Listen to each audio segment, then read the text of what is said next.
성도 여러분, 오늘은 사순절 묵상 27번째로 요한복음 11장 45절에서 57절까지 말씀을 함께 보겠습니다. 제목은 희생양 모의입니다.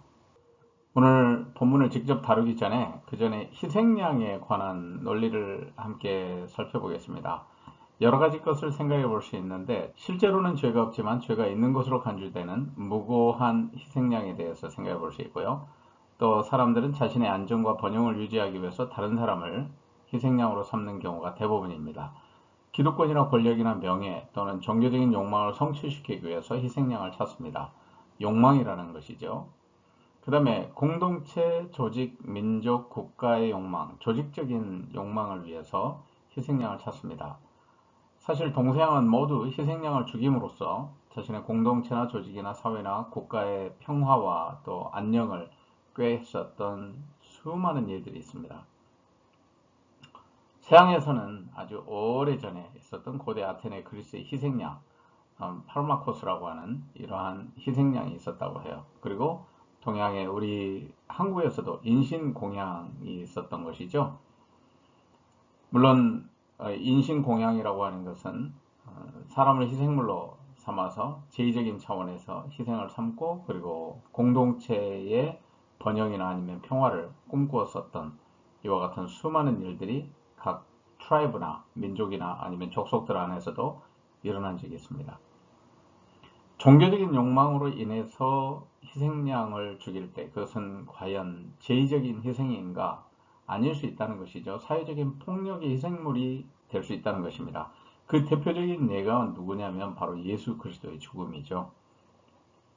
하나님의 관점에서는 그것은 제의적인 희생이었습니다. 희생제사, 희생제물이 되신 예수 그리스도, 자신을 희생제물로 삼으신 대제사장이신 예수 그리스도를 우리가 보는데, 그런데 유대인의 관점에서 보게 되면 유대인들의 대제사장들, 제사장, 또 바리새인, 서기관들, 그런 사람들의 관점에서 보게 되면 그것은 하나님께 희생물로 바친 것이 아니기 때문에 그들은 자신들의 권력과 또 힘을 유지하기 위해서 한 사람이 희생양을 찾았는데 자기들보다 더 많은 종교적인 영향력을 가질지도 모른다고 하나, 아니 실제로 가졌던 그러한 예수 그리스도를 희생물로 삼은 것이죠. 그렇기 때문에 그들은 결국에는 종교적으로 동시에 사회적으로 폭력을 행사한 것이다. 이런 관점에서 우리가 볼 수도 있는 것이죠. 타인의 욕망을 모방하게 되는데 그와 같이 희생양을 찾고 희생양을 죽일 때는 타인의 욕망을 모방한다. 이 8번의 이야기, 5번과 6번과 7번과 8번의 내용은 르네 쥐라르라고 하는 프랑스계의 미국인이죠.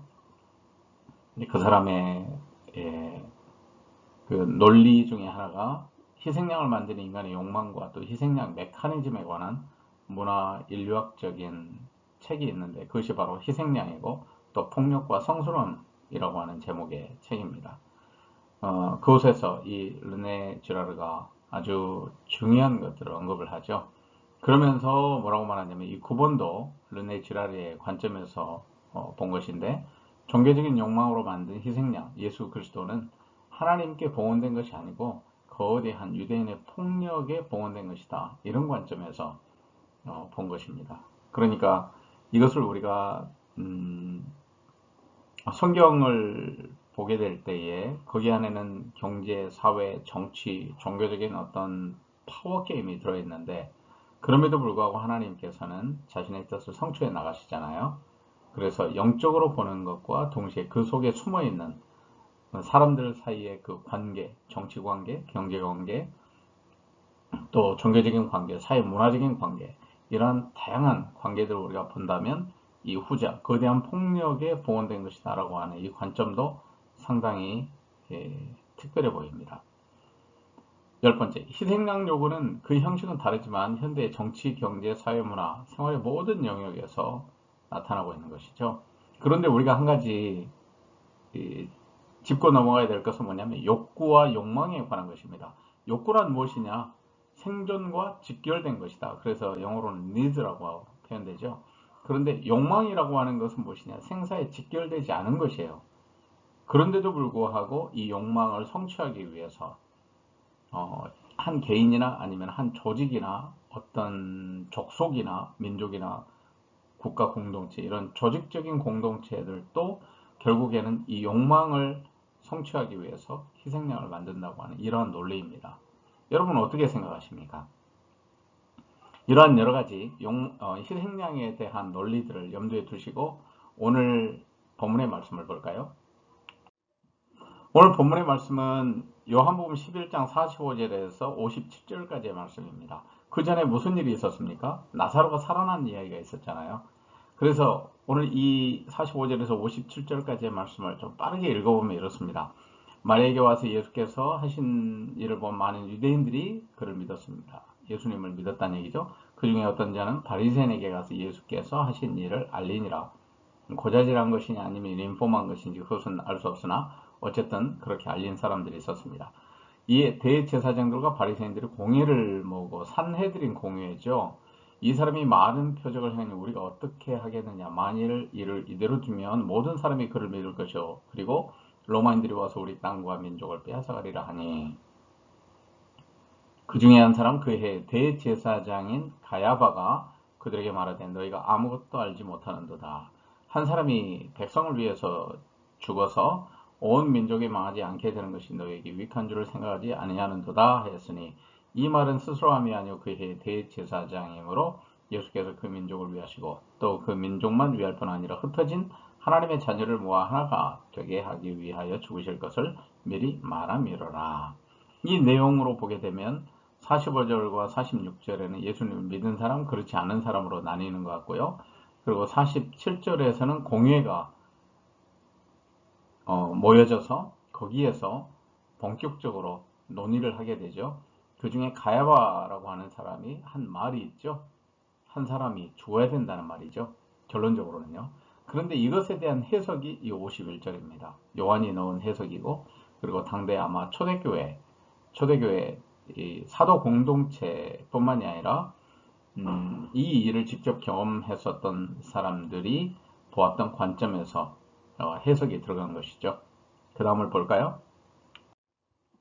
그 다음 본문에는 이날부터는 그들이 예수를 죽이려고 모이 아니라 대제사장들과 바리새인들입니다. 유대의 종교 지도자들, 그들은 예수를 죽이려고 모의를 그렇게 하게 된 것이죠. 54절에서 57절까지의 말씀, 예수님께서 이와 같은 예수님 자신을 죽이려고 하는 이러한 모의 때문에 하나님의 때를 기다리게 됐던 여러 가지 이야기들이 그 다음 본문에 나와 있습니다. 우리가 먼저 볼 것은 두 부류에 관한 것입니다. 45절, 46절.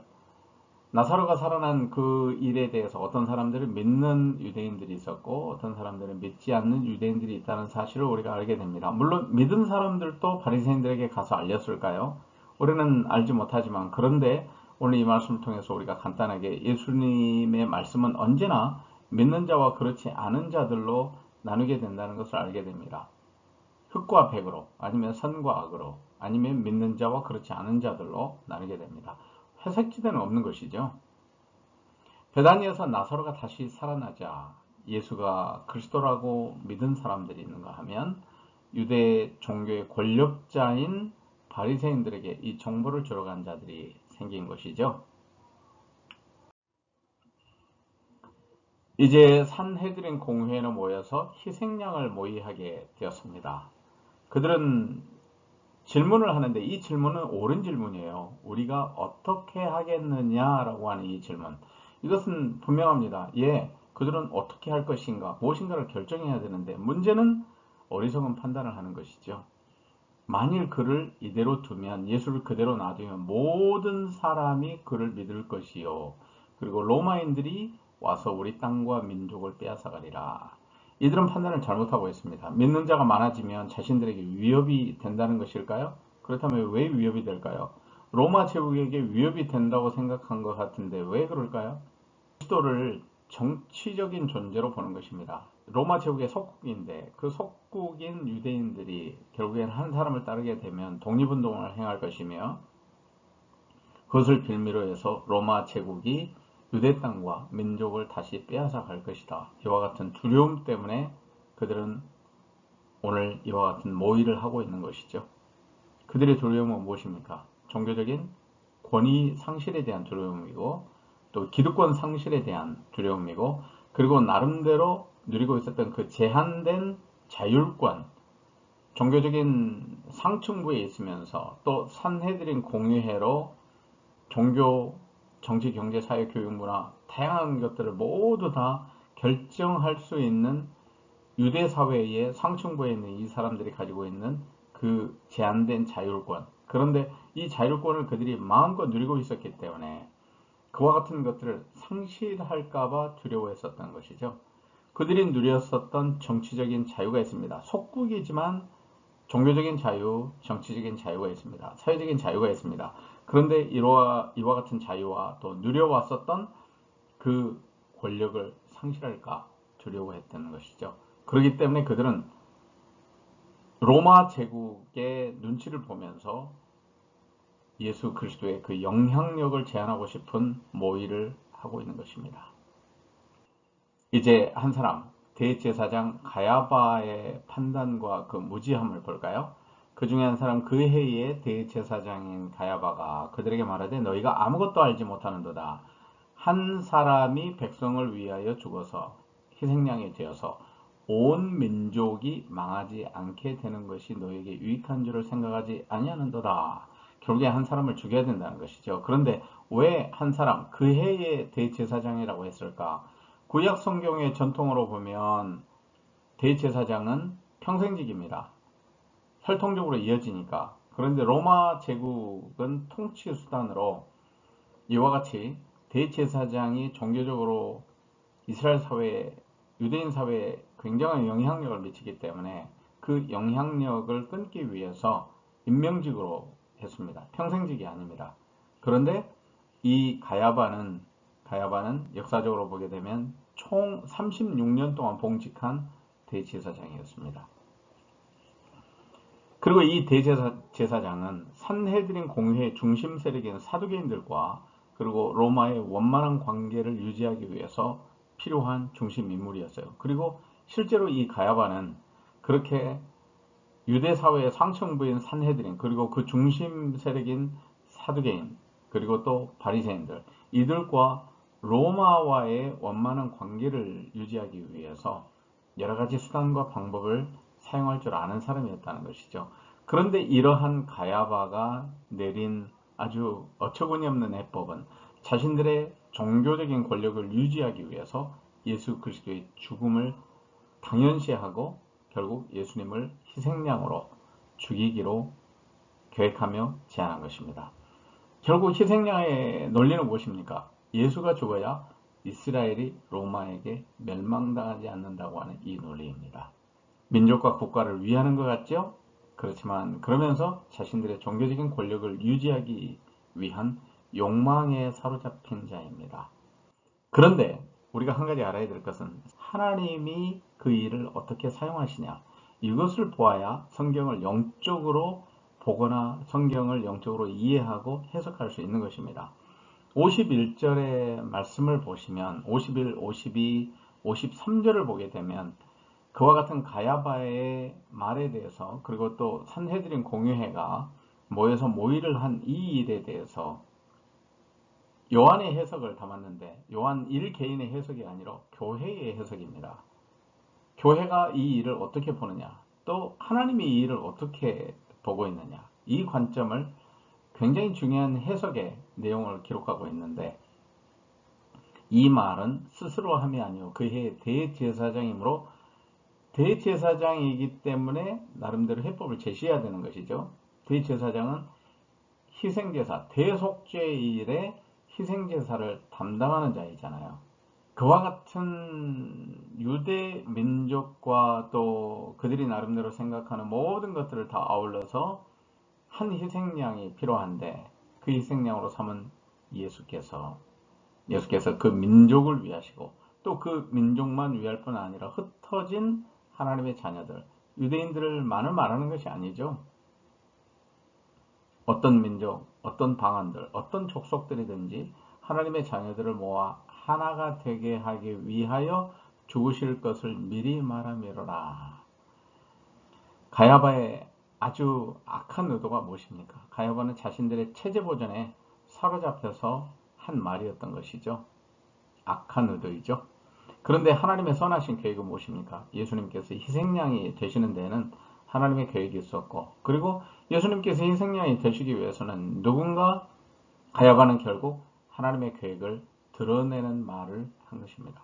한 나라나 한 민족이나 어느 정치 조직을 위해서 희생된 것이 아니라 예수님께서는 흩어진 하나님의 자녀들, 유대인의 민족이라고 하는 유대민족이라고 하는 이 경계선을, 민족의 경계선을 넘어서 하나님의 구원이 이루어져야 되기 때문에 주님께서는 그렇게 죽으셔야 된다는 것입니다.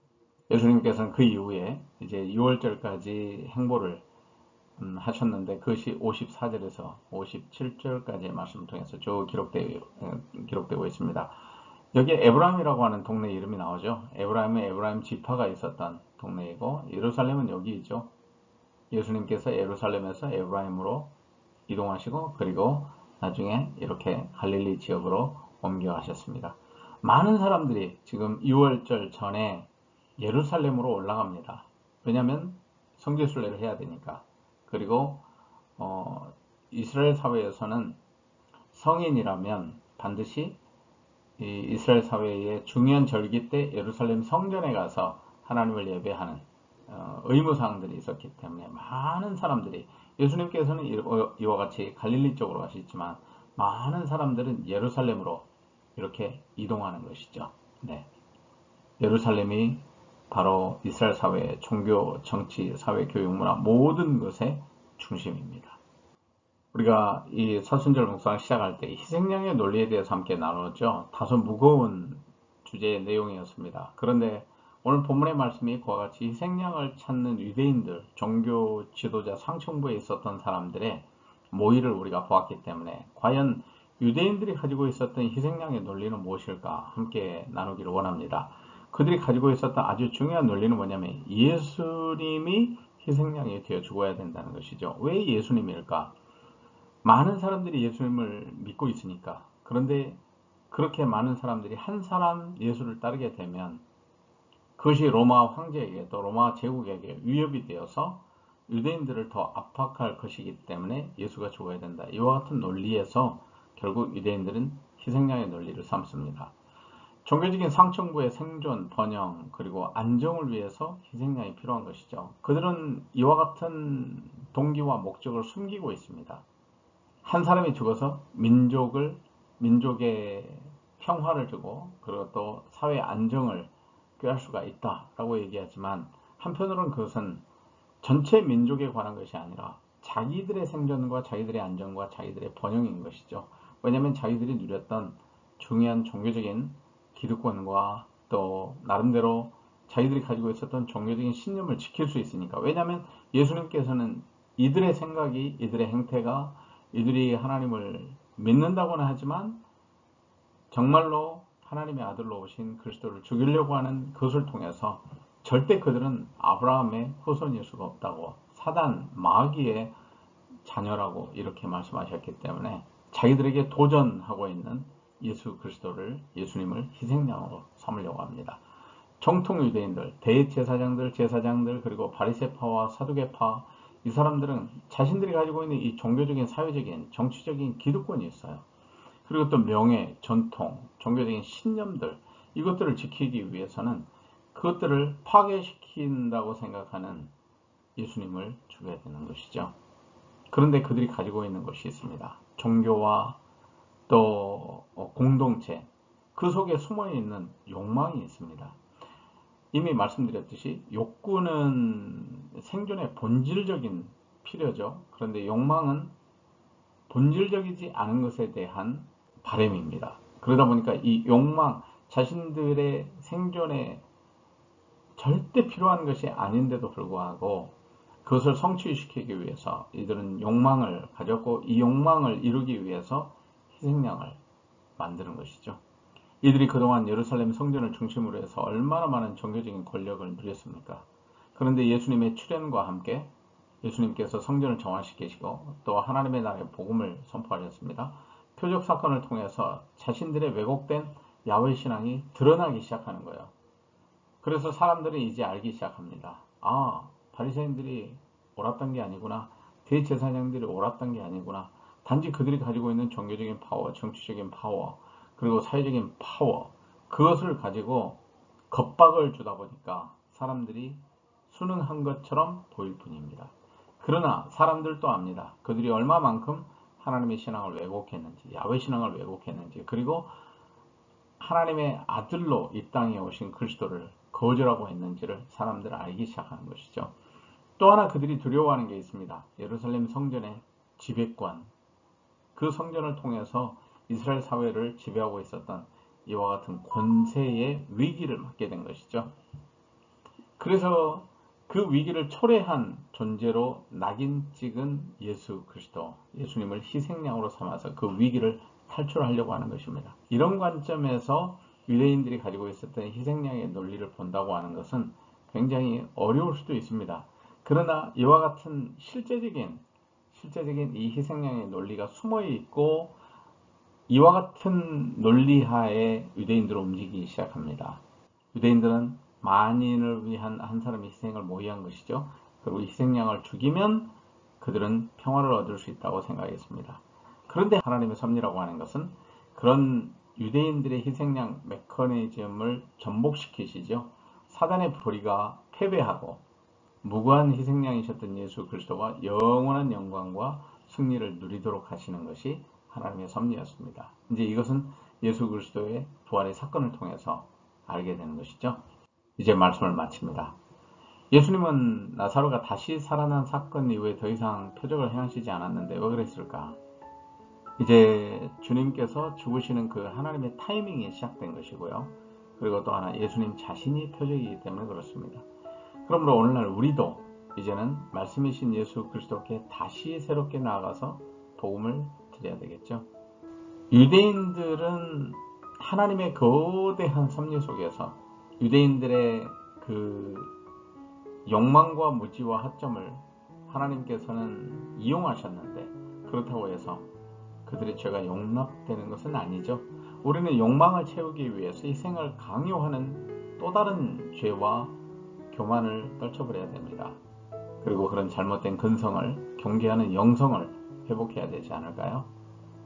성도 여러분, 이 사순절에 하나님 앞에 바른 영성을 회복하고 또 자신을 내어주셨던 예수 그리스도, 그 주님을 우리가 믿기 때문에 이 세상의 수많은 불의한 현장에서는 희생양을 강요하고 또 희생양을 찾고 있는 인간의 욕망을 보게 됩니다. 그런 가운데서 우리가 다시 한번 신실함과 거룩함을 회복해서 하나님 앞에 영광이 될 수 있기를 간절히 소원합니다.